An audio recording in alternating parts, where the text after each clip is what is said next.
This is truly mind-boggling. We have AI on Apple devices, and it's not artificial intelligence, it's Apple intelligence. And Apple intelligence so far looks really, really cool.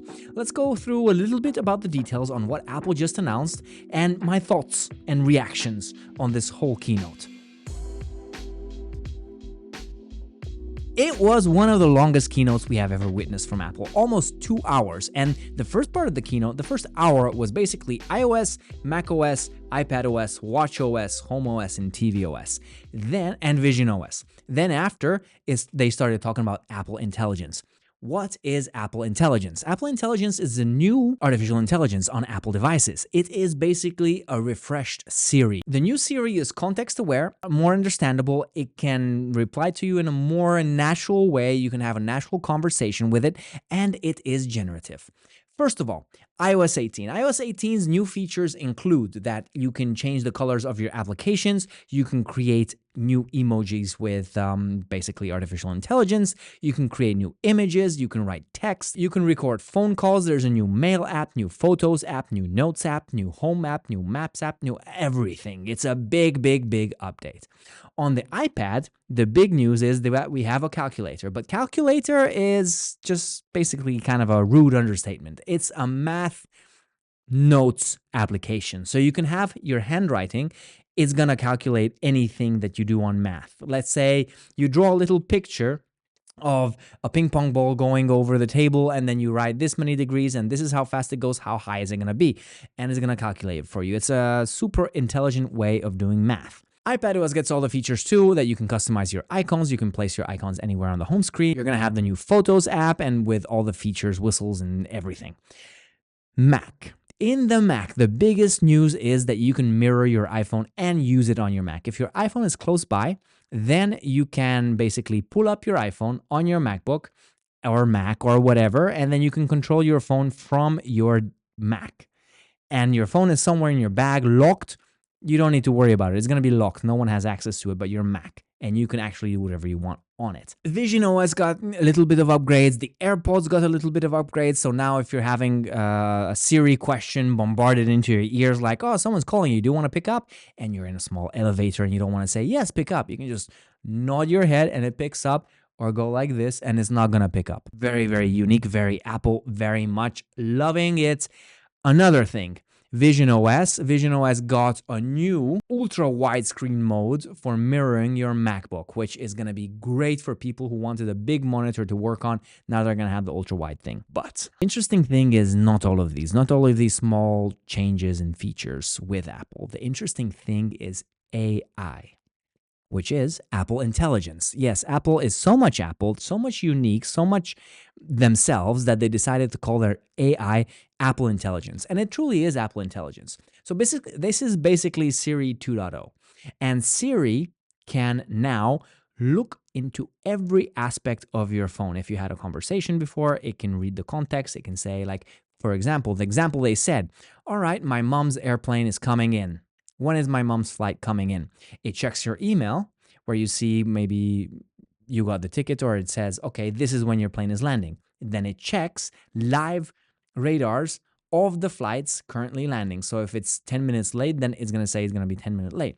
Then you're going to ask, okay, but she mentioned something about going to have dinner later on. Okay, it's going to check all your messages where she said, oh, let's go 12:50 to dinner or lunch or whatever. Then you can ask, will I be able to make it by 12:50 p.m.? And then Siri's going to be able to say, yeah, based on these calculations, and if you go this route, you're going to be able to make it, considering that the plane is this late and it takes this much time for your mom to come out from security and the baggage collection and everything. Astonishing. AI also helps, which is one of my favorite features in iPadOS, which is very weird to say, but something went wrong. Please try again. That's the last time I have to hear this. That's the last freaking time I have to hear this. Thank you very much for nothing. So, a very new thing that I like in iPadOS is basically that you write notes with your handwriting, and it corrects your handwriting and it generates handwriting like yours. So if you have a style of handwriting, you can write, scribble, do anything, and it's going to continue the way you write. You can grammatically check it and everything, and it's going to be a fantastic experience. Apple AI is truly integrated into every part of your operating system. So if you want to write emails, it's going to be able to write emails for you. Or actually, if you write emails, it's going to be able to change the email writing for you. It's going to be able to make it more friendly or more professional, etc. It's in messages, it's in notes, it's in email, it's in freeform, it's everywhere where you can write. There's going to be a way to do something with AI. The interesting thing is that it also reads your notifications, and it groups your notifications based on context. So if there's something you need to reply immediately, then it's going to put it on the top. If there's something important for you, it's going to put it on the top. If there are notifications that are not so important, it's going to put it down on the bottom. Also, in your emails, in your whatever, you can generate summaries. So instead of the email having the first 2 lines as just a short preview, you're going to have a very short summary of what's inside that email. The same thing with like group notifications. If you are in a group thread and there's been 105 million messages happening and you don't know what's happening, then you can just ask Siri, can you please summarize this? What were they talking about? And you're going to be on top of your game. You're going to go jump back in and know what the group is talking about. Very unique thing that if you are in your notes application and you draw something, then it's going to be able to make that drawing a reality. So you sketch something down and then you can generate an image from that. And this is called image playgrounds. You can play around, you can create images from yourself, you can create images from a text prompt.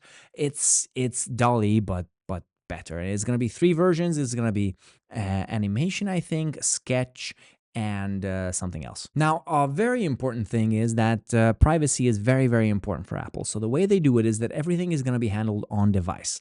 And for the things that are not handled on device, Apple has created their own data center, which is not really in connection with your phone, only for specific information. So you ask, how long does this take? And then it finds out, and then how much this and that and that. And if it needs a specific small amount of answer, it's only going to reach out for that answer without sharing any of the data that you are giving to Siri or is on your phone. So it's never going to be shared publicly to anyone, and it's able to be verified. Apart from this, generation. So if you want to generate text, if you want to generate some stuff apart from images, then that is going to be handled by ChatGPT. Let's say you do a picture, and in the picture there's nothing on your patio, and you say, what flower would look nice over here? Then Siri says, oh, I don't know, I can't answer this, I'm going to send it to ChatGPT. So it asks you, is it okay to send this picture to ChatGPT? And you say yes. It sends it to ChatGPT, comes back to your phone, and then you have your answer. How much of this and this and this I need in this baking recipe? Doesn't know the answer, sends it to ChatGPT, it comes back, you have your answer. So I think in the future you'll be able to switch between different kind of large language models.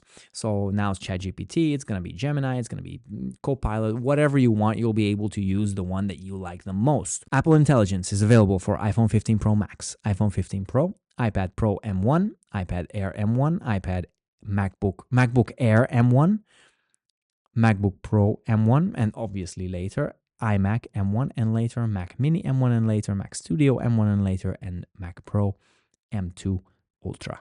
So meaning everything that has either an A17 Pro chip, an M1 chip, M2 chip, M3 chip, and M4 chip. These are the devices. Apple Intelligence is not available, for example, on the iPhone 14 Pro Max. It's just not. So you're going to have some kind of another experience. Now, a very interesting question, which I don't know until I download the new operating system, is they said that it's only going to be available in English. What is available? So now Siri can talk a lot of languages. Out of the box, it's not going to be able to talk Spanish, for example, or French or German, or how is this going? In all, in my opinion, this is a great new feature, and it's system integrated. It's built in from the core. It's going to be able to do much more than what I said in this video, and I'm super excited for it, and I cannot wait to try it out.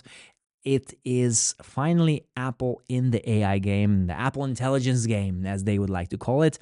I think it's really cool. I cannot wait to try. I'm going to do the video. If you want to see what it's like, the iOS 18 on iPhone, iPadOS 18 on iPad, macOS Sequoia on the iMac or Mac, Apple tvOS, HomeOS, then stay tuned to this channel. You'll find out all that you need to know.